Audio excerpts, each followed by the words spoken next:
Right then, it's time for a brand new golf lesson. Today we're talking about the hips because, like Shakira said, they don't lie.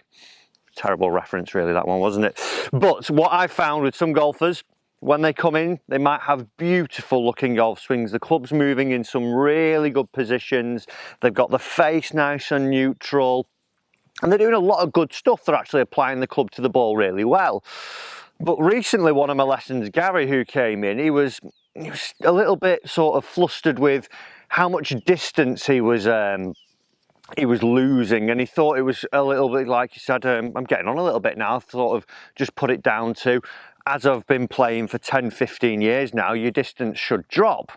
But the drop in distance he was seeing was quite significant, and as we all know, or hopefully we know, the golf swing is a rotational golf swing. Now, if we don't actually engage our hips throughout the golf swing, we're not going to be creating the rotation we need and be able to transfer the energy we need into impact to see that we would get the distance that we should be getting if we're making some good golf swings. So what I found with Gary, if I just sort of imitate his backswing, and what I'm going to talk through in this lesson today is backswing and into impact, what you should be feeling in the downswing. So I'm going to give you two drills here.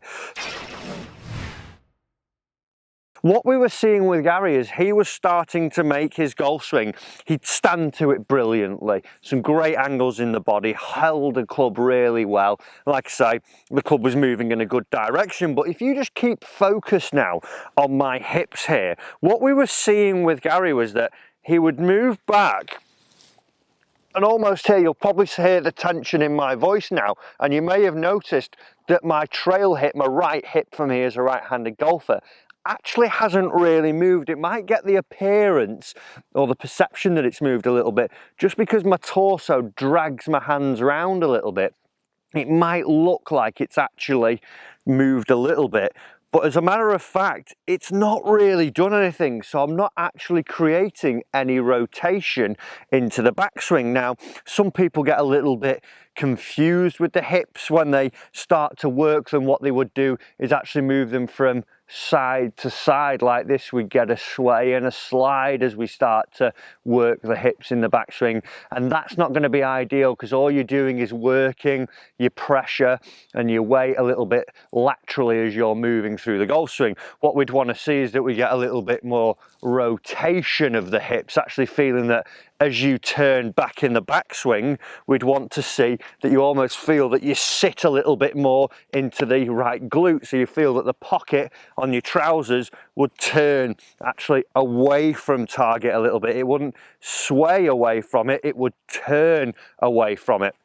And a great feeling that we got Gary to go through and actually achieve this position was, I got him to take his setup as normal, but then what I got him to do is just stand and actually feel that the hips already were open in his backswing. So, sorry, they were closed in his backswing. So he stood, and by dropping his trail foot behind him, what we see happen there as I do this, the club across my waistline now actually starts to close to the target. So as he's adopting this setup here, and this is only a drill, he's not going to stand and hit shots like this, out on the golf course. He'd hit some at the range. What we were seeing, he would drop it back and flare his trail foot a little bit. And as he would make the golf swing, even almost trying to resist it, straight away we would see that there was loads of rotation and he was loaded nicely into this trail side, all through the feeling of just dropping it back here. So what I got Gary to do was stand, make some practice swings where he dropped the trail foot back and flared it slightly, and then would swing up, and to him it felt like he'd turned massively away from the golf ball, as where before, like you said, it felt a little bit rigid and he hadn't really made much of a turn away from it. So we'll just go through hitting one here. You take your setup, you drop your trail foot back here and close the hips to the target a little bit. You make the backswing and you feel now that you've loaded and you've turned that pocket away. So we go here. The problem is when we do this, when we come down, we're not going to be able to rotate them. So this is a backswing feeling only. If you're struggling to turn into your trail hip in your backswing, this is the one for you. So here, there, and we'd feel a good turn and a pretty strike, to be fair. Even though it wasn't my best, it still got a pretty good amount of distance on it, so it goes shooting out there. And I felt as I swung that back that this was really loaded into as I made the golf swing. Okay, so once we went through that with Gary and got him actually working this right hip a little bit and turning into it, what we saw then was that he was getting some great movement. But then could he actually turn it through and use it in the downswing? So let's have a look at what we did there throughout the downswing. Okay, so the downswing, what we got him to feel was pretty much the opposite. So we had the feeling now of the closed hips in the backswing, feeling that he was loaded into that hip on the way back into his trail hip. Then through what we were seeing a lot with him in before we made the changes, that he would make no rotation. So he didn't really have any turn or any load to actually put into the downswing. So he started to actually shift backwards a little bit.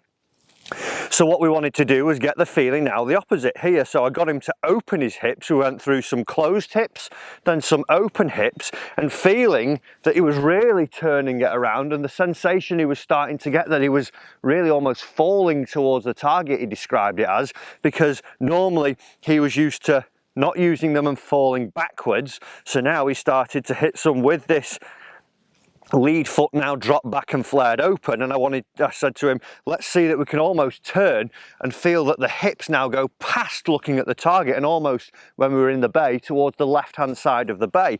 So as he did that, what he was starting to get was the energy being transferred and all his weight transferred into his lead heel, as opposed to almost into the toes on his trail foot. So we've gone normal setup then here where we open the stance out.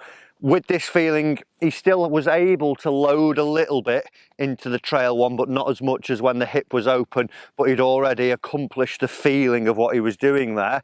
So it was here, it was more of a follow through feeling that we started to actually get the hips working, and in the downswing then, he could shift forwards a little bit, feel that his belt buckle was going towards target, then rotate them all the way to the target. So again, we went through some practice swings, some half swings, and building it up where we take setup, drops this back and flares it, and then a nice smooth strike again, feeling that as he went through he was going to get that full turn and actually feel he was in his lead heel as he finished. And there, I don't know if they might pick that up, but that was crushed. Really nice strike and a solid follow through, ball then turf contact, and seeing that it's actually getting a good actual strike and all the energy transferred into it, because I'm making these rotational moves now. So to finish off then, what we had Gary start to feel was that he would make some golf swings where he would feel this happen in the back and the fourth of the swing. So let's pick that up, get rid of that one. It was back to neutral stance, feel he loaded into his trail hip, sitting let that pocket in the trail side turn away from target, then push down into his lead heel and let the hips start to turn through. So let's finish off with one of those. We know what we've got to do, we know how the hips work, they're not going to lie. Let's go through. Trail to lead, good rotation. Oh, love that. Absolutely flushed. And for me, felt like a big rotational move there, and actually allowed me to get a really solid strike, and that there has fizzed it a lot further. And as Gary left the lesson, he felt that, you know, almost he was 10 years younger, taken back in time, because he was starting to get the distances that he used to see from his irons and his driver. So if you're someone who's not sure what your hips should be doing and how your swing should be working and how these should be functioning, give these a go and start to see that you're getting the hips working in the right manner. Guys, I hope you've enjoyed that lesson this week. It was something that really helped Gary, and great work in the lesson, by the way, Gary, you did fantastic. So keep it going, keep working through these, do those drills. If you're someone who's struggling in the trail or the lead, split it into two, or just do either of them or both of them together. Guys, hit that subscribe button if you do want to see more golf lessons from myself. Also, a big thank you to Lacala for having me out here this week. The weather is gorgeous. It's perfect here. Loads of lessons to come from around the resort, so stay tuned and I'll see you in the next one.